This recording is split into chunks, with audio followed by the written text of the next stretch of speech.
Dilahirkan 8 September 1989 di Kota Malang, Dr. Gamal Albin Said adalah seorang inovator kesehatan dan wirausaha sosial. Di masa kuliahnya, Dr. Gamal Albin Said telah meraih 12 penghargaan ilmiah dari berbagai universitas ternama di Indonesia.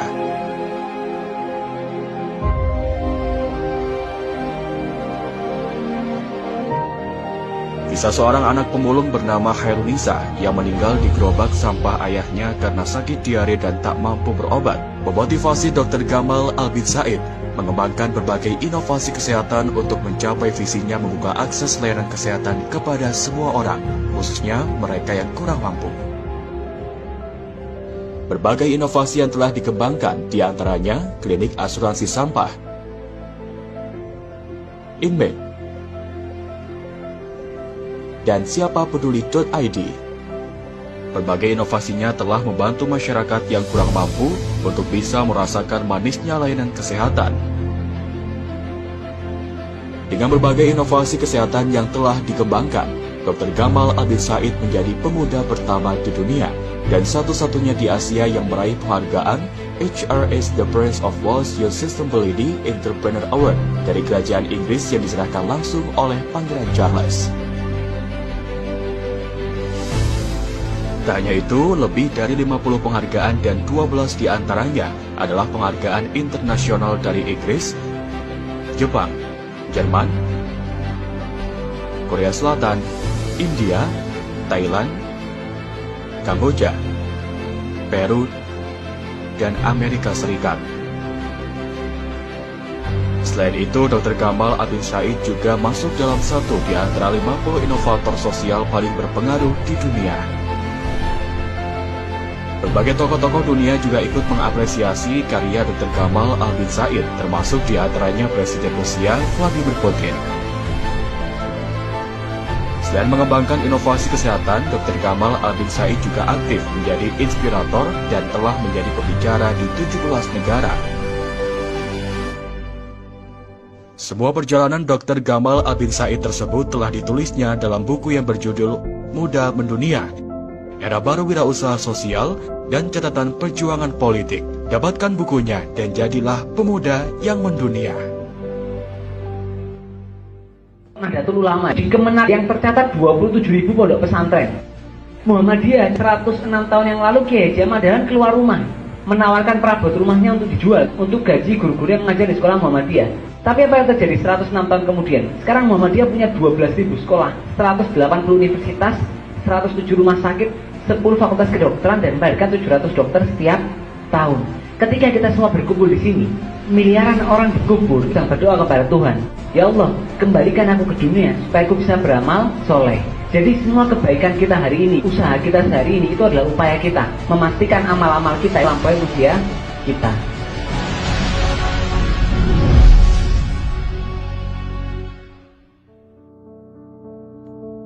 Dulu saya berpikir, kalau saya belajar keras saya jadi dokter, kalau saya kerja keras saya bisa bangun perusahaan. Akhirnya saya sadar bahwa ada orang yang ikhtiarnya cukup, tapi hasilnya maksimal, luar biasa sekali. Ada orang yang ikhtiarnya itu besar sekali, tapi hasilnya itu kecil sekali. Artinya ikhtiar itu prasyarat, dan jangan sampai kita memberhalakan ikhtiar. Tapi ikhtiar itu adalah bagian dari upaya kita untuk memastikan bagaimana usaha-usaha dan cita-cita kita bisa tercapai. Oleh karena itu jangan pikir bekerja keras. Kapal yang berlabuh di pelabuhan itu aman, tapi bukan itulah tujuan dibuatnya kapal. Nikmatilah tantangan, karena di sanalah orang hebat, orang kuat, orang tangguh dibesarkan. Namanya Andrian Firdaus. Beliau aktivis, kawan saya di Fakultas Kedokteran Universitas Brawijaya. Aktif di lembaga pers, aktif di lembaga kerohanian. Masya Allah sekalian. 20 Januari, ketika saya magang di rumah sakit, saya terima kabar bahwa sahabat saya ini meninggal karena kecelakaan dengan truk kontainer. Waktu malam hari saya kabarkan kepada teman-teman bahwa Andrian telah meninggal. Bapak Ibu tahu apa yang mereka tanyakan? Gamal, ini Andrian yang sering azan di musola itu kah? Gamal, ini Andrian yang suara koriknya itu bagus kah? Gamal, ini Andrian yang suara tilawahnya itu bagus kah? Jadi sahabat saya ini dikenal dengan kepandaiannya melantunkan ayat suci Al-Quran dan hobinya mengumandangkan azan. Kepintaran, kekayaan, jabatan, popularitas, keindahan paras, itu semuanya akan kita tinggalkan. Tapi betapa kita lalai mengingatnya.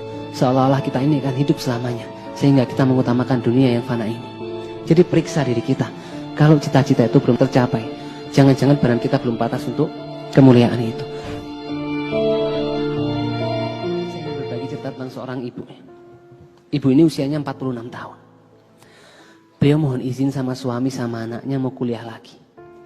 Di usia 46 tahun, bukan mau mengambil S2, S3. Tidak, ibu ini mau ambil D1 ilmu tafsir. Ditanya sama anaknya, sama suaminya, "Nih mami ini sudah tua mau apa kuliah lagi?" Apa jawaban ibu ini? Beliau mengatakan, "Mami mau mengerti arti bacaan sholat dan mau menyelamatkan anak-anaknya dari api neraka."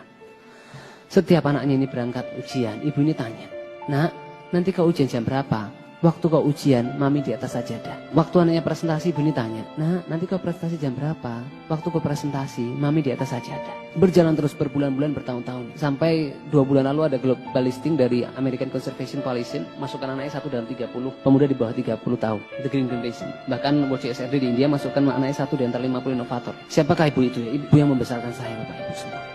Dan saya yakin di ruangan ini kita menyaksikan orang tua kita melakukan pengorbanan yang sama. Saya kelas 3 SD, saya ingat ada tugas ngetik naskah drama. Di rumah itu tidak ada komputer, tidak ada laptop. Bapak saya itu bawa mesin ketik dari kantor keluarga kami. Ibu saya ngetik mulai malam sampai pagi. Saya diterima di SMP 3 Malang, itu nomor 7 dari bawah. SMP favorit di sana. Itu ayah ibu saya senang sampai syukuran nasi kuning waktu itu buat 1 RT. Bahkan satu momen yang banyak orang yang tahu. Bapak saya itu jual tanahnya supaya saya, anaknya yang namanya Gamal ini bisa kuliah di kedokteran. Bahkan satu momen yang mahal dalam kehidupan saya, yang saya berdoa semoga Allah kesempatan mengulangi momen-momen itu. Saya jam 4 pagi terima email dari Cambridge University. Saya masuk 1 dari 7 finalis penerima penghargaan kehormatan dari kerajaan Inggris.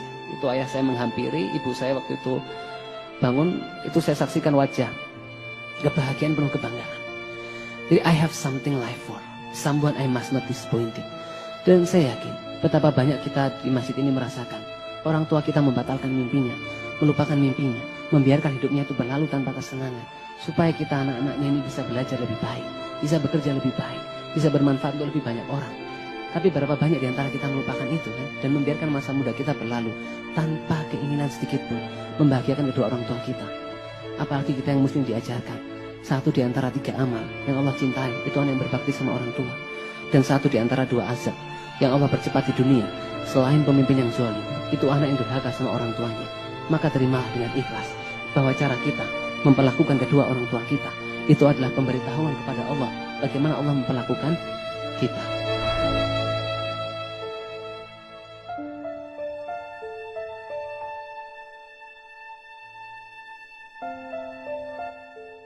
Kita harus menjaga hati kita. Istofti kolbak, mintalah fatwa pada hatimu. Hal-hal benar adalah apa-apa yang membuat hati ini tenang, dan hal-hal salah adalah apa-apa yang membuat hati ini gelisah. Biarkan semua yang kita lakukan itu tercukupkan dalam 2 kata untuk Allah. Barang siapa menjadikan Allah keterpesonaannya, maka dia akan mempesona bagi semua mata. Dan barang siapa Allah yang dia tuju, maka dunia akan datang kepadanya dalam keadaan tunduk. Dan orang itu tidak peduli seberapa hebatnya kita. Orang tidak peduli seberapa kayanya kita. Orang tidak peduli seberapa pintarnya kita. Orang tidak peduli seberapa berpengaruhnya kita. Yang orang pedulikan cuma 1. Apakah keberadaan kita memberikan manfaat buat mereka? Dan tidak peduli juga seberapa hebat kayak pintarnya kita. Kalau sekarang kita tidak tenang, tidak bahagia, itu pasti ada yang salah. Imam Al-Ghazali kan berpesan ya, semua manusia itu merugi kecuali mereka yang berilmu. Dan semua orang yang berilmu itu merugi kecuali mereka yang beramal. Dan semua orang yang beramal itu merugi kecuali mereka yang ikhlas. Kawan, masa depanmu ditentukan oleh bagaimana kamu menghabiskan waktumu setiap hari. Ingatlah bahwa tanda baiknya seseorang, dia meninggalkan apa yang tak berguna baginya. Oleh karena itu, tumbuhkanlah rasa bersalah jika kita menggunakan waktu untuk sesuatu yang tidak bermanfaat. Bayangkanlah setiap hari adalah hari terakhirmu, maka engkau akan penuh hormat dengan waktu.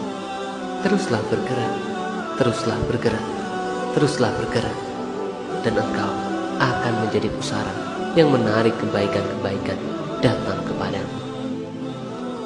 Banyak pekerjaan tidak akan berhasil di tangan orang-orang pintar, tapi ia akan berhasil di tangan para pekerja keras.